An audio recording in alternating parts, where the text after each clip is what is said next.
Audio Jungle.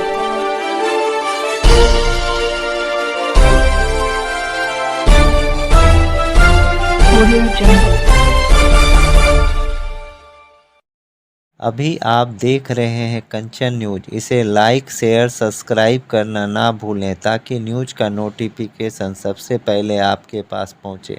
अब चलिए खबरें विस्तार से। एसोसिएशन द्वारा और विवेक शाह जी के द्वारा जो लाभार्थी हैं उनके लिए सीविंग मशीन देने का कार्यक्रम यहाँ संपन्न हो चुका है। वैसे समाज के लिए कुछ करने की चाह अगर मन में होती है तो हम कुछ भी कर सकते हैं।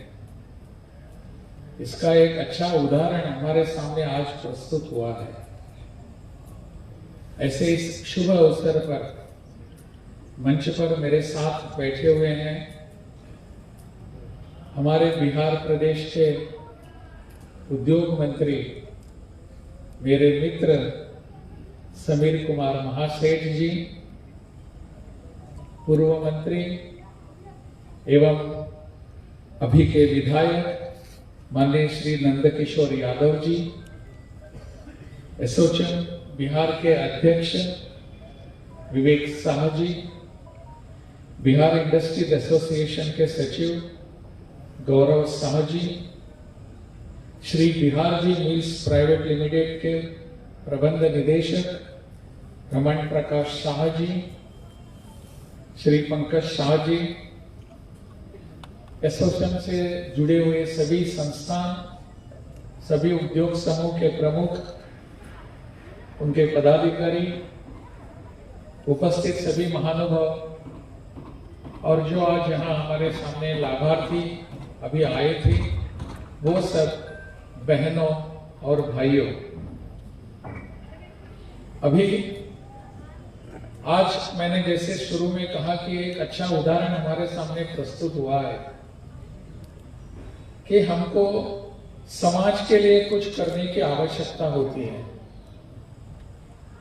इतने अनेक वर्षों से हम देख रहे हैं कि सीएसआर नाम देकर हम समाज के लिए कुछ न कुछ करने के लिए प्रवृत्त होते हैं, ऐसी योजनाएं भी बनाते हैं और इसके तहत काम करते करते समाज के लिए बहुत कुछ करने का प्रयास करके हम बहुत कुछ करते भी हैं। वैसे समाज के लिए करना हमारी इस जीवन पद्धति में नया नहीं है। हमारे यहाँ कहा गया है कि हम जो भी कमाते हैं, अपनी जो भी आय होती है, उस आय का जितना हिस्सा हमारे लिए आवश्यक है हमारे पालन पोषण के लिए, उसको रखकर बाकी का हिस्सा पूरा समाज के लिए देना है। ऐसे हमारे ऋषियों और मुनियों ने हमको सीख दी है। उसी का पालन आज सब जगह हो रहा है। बहुत बार हम सबको लगता है कि सीएसआर का जो कंसेप्ट है वो कहीं बाहर से आया है, विदेशों से आया है। बिल्कुल नहीं है। विदेशों से अगर कुछ आया है यहाँ, वो अपनी पूर्व कल्पना जो समाज के लिए कुछ करने की थी, उसको रोकने की कल्पना यहाँ आई थी। आज हम फिर उसी के तहत जा रहे हैं, उस दिशा में जा रहे हैं।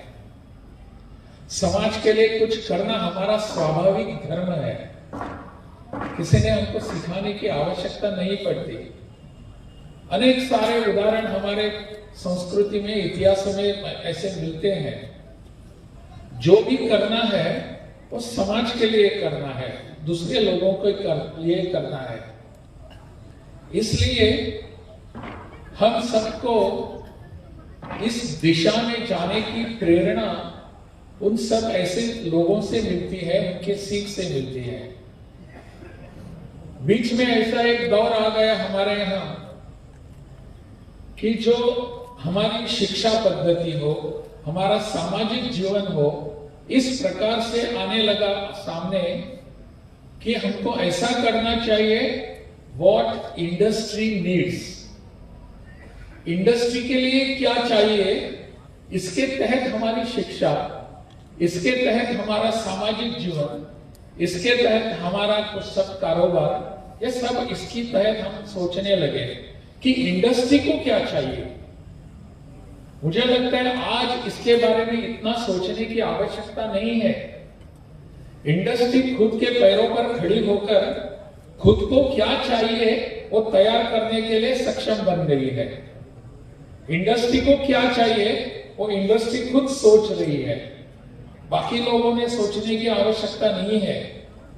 आज समय ऐसा आया है, सब लोगों ने मिलकर, जिसमें इंडस्ट्री भी है, ऐसे सब लोगों ने इकट्ठा आकर ऐसा काम करने की आवश्यकता है व्हाट सोसाइटी नीड्स। समाज को क्या चाहिए, समाज में क्या काम करने की आवश्यकता है, इसको ध्यान में रखकर हमको आगे कदम बढ़ाने की जरूरत पड़ रही है। इसलिए व्हाट सोसाइटी नीड्स, हमारे सब लोगों को क्या चाहिए, इसको ध्यान में रखकर हमको करने की आवश्यकता है। हमारी इंडस्ट्री भी इस दिशा में विचार करने पर बाध्य हो रही है। इंडस्ट्री के बहुत बड़े आप सब नेता हैं इंडस्ट्री के, आप जानते हैं कितना सारा कष्ट करने पड़ते हैं, और इसके बावजूद भी आपका जो हिस्सा आता है उसमें से कुछ हिस्सा समाज के लिए बाजू में रखते हैं। ये बहुत ही सराहनीय कदम होता है, बहुत सराहनीय ऐसी आपकी सोच है।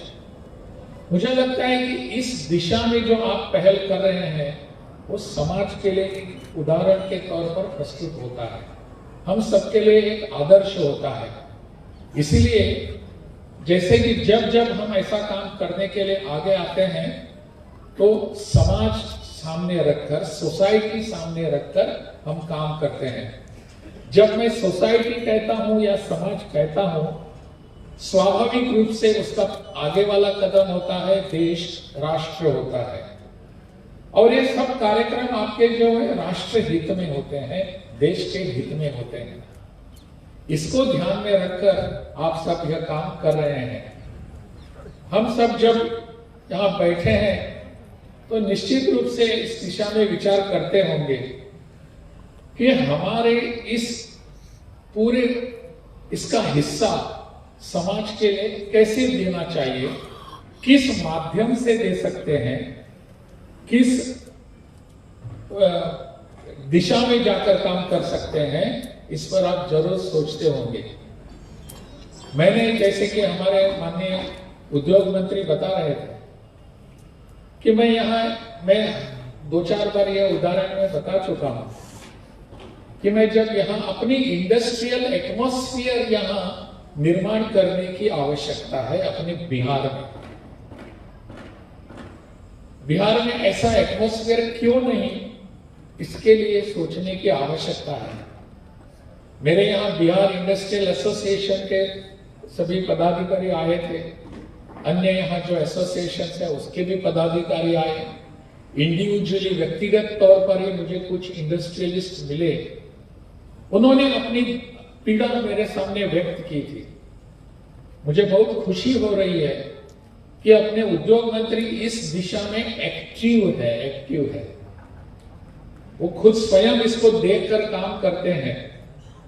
मैंने जब बरौनी का उदाहरण उनके सामने रखा था, उस समय के बाद उन्होंने इस पर चिंतन किया। केवल चिंतन नहीं की, चिंता भी नहीं की, इस दिशा में उन्होंने काम किया। और आज वो बता रहे थे कि बरौनी की ऑयल रिफाइनरी जो है उसके इर्द गिर्द मैं मान रहा था कि इसके आसपास में बहुत सारी ऑक्सिलरी यूनिट्स आने की जरूरत थी, क्यों नहीं आए। उद्योग मंत्री ने इसको ध्यान में रखा, और उद्योग मंत्री जी ने इस पे केवल ध्यान में नहीं रखा, इस दिशा में प्रयत्न कर उन्होंने आज 4 नाम बताए, हम सबको 4-5 कि ये सब इंडस्ट्री वहां आ रही है। प्लास्टिक की हो सकती है और कुछ की, पॉलीप्रोपिलीन की हो सकती है, किसकी भी, यह सब इंडस्ट्री यहां आ रही है। इस समय में आप सबको एक थोड़ी सी सूचना करना चाहूंगा, थोड़ा सा एक, मैं तो सलाह देने वाला कोई है नहीं, वो नहीं, परंतु फिर भी मैं आपको बताऊंगा कि बिहार में जो भी इंडस्ट्री आएगी, आने वाली है, आ सकती है, अब धीरे धीरे माहौल बन रहा है, तो इसके लिए हमको आज से ही सतर्क रहना पड़ेगा। बिहार में आने वाली इंडस्ट्री इको फ्रेंडली होनी चाहिए। इको फ्रेंडली इंडस्ट्री हमको चाहिए जो इकोलॉजी को संभालेगी। अनेक अपने प्रदेशों में आज एक समस्या आ गई है पोल्यूशन की, वो समस्या हमारे यहां नहीं आनी चाहिए। इसीलिए इको फ्रेंडली इंडस्ट्री कौन से, इसमें बहुत सारे ऐसे प्रोजेक्ट्स आ सकते हैं, मैन्युफैक्चरिंग यूनिट्स भी आ सकते हैं, सर्विस यूनिट्स भी आ सकते हैं, परंतु इको फ्रेंडली यूनिट्स हमारे यहां आने चाहिए। इसके लिए agro based factories, agro based units यहां आ सकते हैं क्या? मुझे लगता है आप अगर ध्यान देंगे तो जरूर आ सकते हैं, आप कर सकते हैं ये, because you are leaders of this particular industry, you know what is to be done and what is not to be done. इसलिए इको फ्रेंडली यूनिट्स आने के लिए, एग्रो बेस्ड इंडस्ट्री आने के लिए हम सबका प्रयास होना चाहिए और बिहार को इस दिशा में लेकर जाना चाहिए, और वो आज ही होना चाहिए। आने वाले कल में अगर हम रुकेंगे, ठीक है, देखते हैं पहले कैसे इंडस्ट्री आती है वगैरह, no, we can not wait for that. मुझे लगता है आज इस पर विचार करना चाहिए। इंडस्ट्रियल पॉलिसी जो अपने प्रदेश की होनी चाहिए, मैं माननीय उद्योग मंत्री जी से विनती करना चाहूंगा, प्रार्थना करना चाहूंगा कि इस दिशा में आप पहल करें कि यहाँ की इंडस्ट्री इको फ्रेंडली हो। बाकी अन्य प्रदेशों के यहाँ सामने जो समस्याएं आज उपस्थित हो चुकी हैं, उसको ध्यान में रखकर आज हमारी इंडस्ट्री सब लोगों को यहाँ एक्सेप्ट करने के लिए तैयार हो रही है। Let us begin from this and let us see that eco friendly pharmaceutical units आ सकते हैं, फार्मा यूनिट्स आते हैं, लेकिन उनको भी यहाँ, उनकी भी समस्याएं होती हैं, बहुत सारे हैं यहाँ, नहीं ऐसा नहीं, परंतु अगर हमने इंडस्ट्रियल पॉलिसी में इन सबका प्रादुर्भाव कर दिया, उनको उसमें डाल दिया, मुझे लगता है यहाँ की इंडस्ट्री भी इस दिशा में जाकर सोचेगी, let us go this way.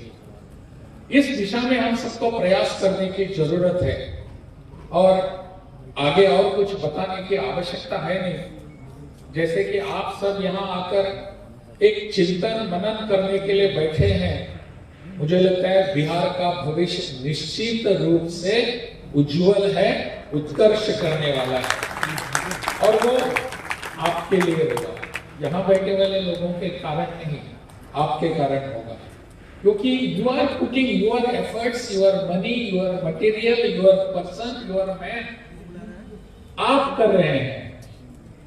इसीलिए यहाँ का माहौल ऐसा करना चाहिए, बाकी के लोगों को भी दिखना चाहिए, लगना चाहिए, ठीक है, मैं भी इसमें इन्वॉल्व हो सकता हूं।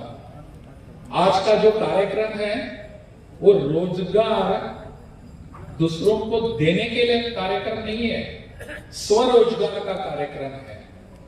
हमको मेरा रोजगार कैसा बनेगा, इसके तहत आज एसोचैम ने जो पहल की है बहुत सराहनीय है, क्योंकि मैं खुद किसी का नौकर बनकर काम नहीं करूंगा, मैं खुद स्वयं का मालिक बनूंगा।